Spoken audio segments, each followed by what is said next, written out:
बॉबी देओल या फिर लॉर्ड बॉबी, ये भी कितनी कमाल की बात है कि जिस नाम को एक शख्स का मजाक बनाने के लिए मीमर्स ने इस्तेमाल किया, उस नाम के साथ आज कल्ट का टाइटल जुड़ चुका है।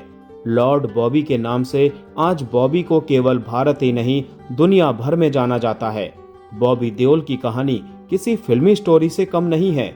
जिस शख्स के परिवार में सुपरस्टार पिता, सुपरस्टार सौतेली माँ और सुपरस्टार भाई थे, जिसने अपने कैरियर के शुरुआती दौर में स्टारडम का स्वाद चखा, उस शख्स के हिस्से एक ऐसा दौर आया जब अपने ही घर का कमरा उसे काटने लगा। बॉबी देओल ने अपने एक इंटरव्यू में बताया था कि एक वो भी वक्त आ गया था कि उनके बच्चे, जो उस वक्त छोटे थे, उनसे पूछा करते थे कि आखिर पापा काम पर क्यों नहीं जाते। एक ऐसा शख्स जिसके पास सब कुछ था फिर भी कुछ नहीं था, बैक टू बैक फिल्मों के फ्लॉप होने का दंश और एक सुपरस्टार और कामयाब पिता के कैरियर के बोझ तले दब जाने का डर, ये सब कुछ बॉबी को घेर चुका था। लेकिन इतना कुछ झेलने के बाद भी ये शख्स हारा नहीं और आखिरकार किस्मत ने पलटी मारी।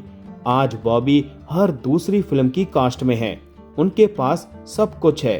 57 साल की उम्र में यह शख्स आज इंडस्ट्री पर राज कर रहा है। ऐसे में आइए दोस्तों जानते हैं बॉबी देओल के इस बेहतरीन सफर की दास्तान। बॉबी देओल का जन्म 27 जनवरी 1969 को मुंबई में हुआ था। बॉबी के बारे में हर कोई जानता है, लेकिन ये बात बहुत कम लोग जानते हैं कि बॉबी का असली नाम विजय सिंह देओल है। बॉबी के पिता धर्मेंद्र एक बेहतरीन एक्टर थे। बॉबी की मां का नाम प्रकाश कौर है।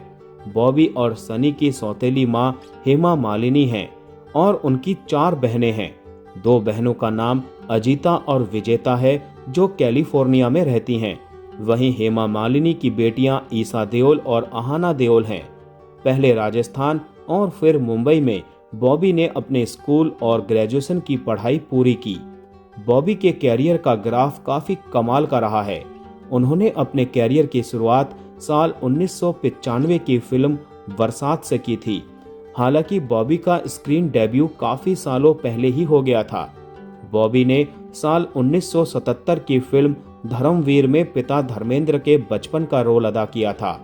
बरसात के साथ ही बॉबी ने अपना डेब्यू करके उस साल का बेस्ट डेब्यू मेल का फिल्मफेयर अवार्ड अपने नाम किया था। बरसात को धर्मेंद्र ने ही प्रोड्यूस किया था। इस फिल्म में बॉबी के साथ राजेश खन्ना की बेटी ट्विंकल खन्ना ने लीड रोल निभाया था। फिल्म से बॉबी रातों रात हिट हो गए थे। इसके बाद बॉबी ने एक के बाद एक कई बेहतरीन हिट फिल्में दी। बॉबी ने गुप्त, सोल्जर, बादल, बिच्छू, अजनबी और हमराज जैसी बेहतरीन फिल्में दी। हमराज के लिए बॉबी को बेस्ट एक्टर मेल का फिल्मफेयर अवार्ड भी दिया गया। सब कुछ सही जा रहा था, लेकिन फिर बॉबी के हिस्से जो भी फिल्में आईं वो फ्लॉप होती चली गई। एक के बाद एक उनकी कई सारी फिल्में फ्लॉप होती गई। बॉबी की कई फिल्मों में बड़ी स्टारकास्ट भी थी, लेकिन फिर भी उनकी फिल्में सफल नहीं हो पाईं और उनका कैरियर गिरता चला गया। बॉबी का ये सबसे बुरा फेज था। एक ऐसा शख्स जिसके आगे स्टारडम खड़ा था, वो अब धीरे धीरे स्क्रीन से गायब होता चला गया। ऐसा लगने लगा कि अब कुछ नहीं हो पाएगा। हालांकि फिर भी बॉबी कोशिश करते रहे। उन्होंने इस बीच कई फिल्में की, जहां पिता धर्मेंद्र और सन्नी देओल के साथ बॉबी ने अपने और यमला पगला दीवाना जैसी फिल्में भी की, लेकिन फिर भी उनके सितारे गर्दिश में ही रहे। बॉबी मेहनत करते रहे, लेकिन उनका कमबैक नहीं हो पाया। दौर बदला और ओटीटी ने दस्तक दी। उसी बीच सोशल मीडिया और भी मशहूर होता गया। लोग पुरानी फिल्मों के सीन वापस से देखने लगे और इसी बीच बॉबी के कुछ पुराने सीन्स का मीम बन गया। ये मीम उनका मजाक बनाने के लिए बनाए गए थे, लेकिन धीरे धीरे इन चीजों से एक नॉस्टैल्जिया क्रिएट हुआ और बॉबी को लॉर्ड बॉबी कहा जाने लगा। बॉबी को नए नाम के साथ नया क्लेवर मिला और उन्होंने खुद को और भी बेहतर बनाने पर काम किया। इसके बाद आया साल 2019 और बॉबी को सालों बाद हिट फिल्म का स्वाद मिला हाउसफुल 4 के साथ। बॉबी ने फिर ओटीटी का रुख किया जिसने उनकी जिंदगी बदल कर रख दी। ओटीटी का क्रेज बढ़ रहा था। बॉबी की फिल्म क्लास ऑफ 83 रिलीज हुई और कई लोगों ने ओटीटी पर इस फिल्म को स्पॉट किया। बॉबी का काम पसंद किया गया, फिर भी वो बात नहीं आई। इसके बाद आया साल 2020, एमएक्स प्लेयर पर रिलीज आई आश्रम। बॉबी ने इस सीरीज में किरदार अदा किया बाबा निराला का। सीरीज का हिस्सा थे अदिति पोहनकर, चंदन रॉय सान्याल, त्रिधा चौधरी और अनुप्रिया गोयनका जैसे दिग्गज कलाकार। लेकिन बाबा निराला के किरदार में बॉबी छा गए। इस किरदार से आखिरकार बॉबी की वापसी हुई। उन्हें लोगों का प्यार मिलने लगा। सीरीज ने ओटीटी पर खूब कमाल किया और बॉबी का नाम घर घर लिया जाने लगा। ओटीटी ने मानो रातों रात बॉबी को वापस वो सब कुछ दे दिया जिसके लिए वो काफी सालों से तरस रहे थे।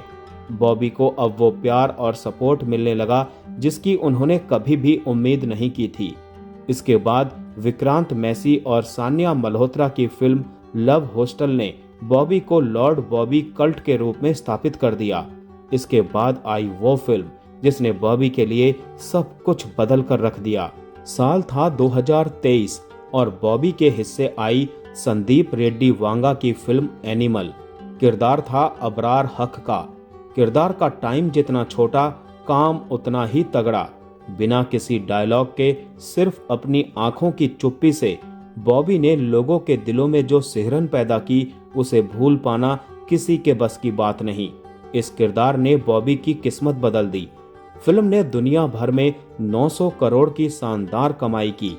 फिल्म में रणवीर कपूर और अनिल कपूर जैसे एक्टर्स के बीच लोगों ने बॉबी को खूब पसंद किया। इसके बाद बॉबी ने साउथ में भी हाथ आजमाया। उन्होंने कंगुआ और डाकू महाराज जैसी फिल्मों में काम किया। हालांकि ये फिल्में एनिमल के मुकाबले कामयाब नहीं हुई, लेकिन फिर भी बॉबी ने वो जगह हासिल कर ली जिसकी उनको चाहत थी।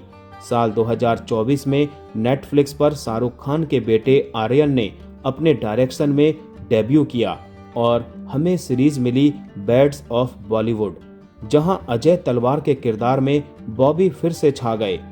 आज के दौर में बॉबी सभी की पसंद है। वो हर दूसरी फिल्म का हिस्सा हैं और आने वाले समय में उनके हाथ में थलपति विजय की फिल्म जन नायगन, आलिया भट्ट के साथ अल्फा और एनिमल का दूसरा पार्ट यानी एनिमल पार्क जैसी फिल्में हैं।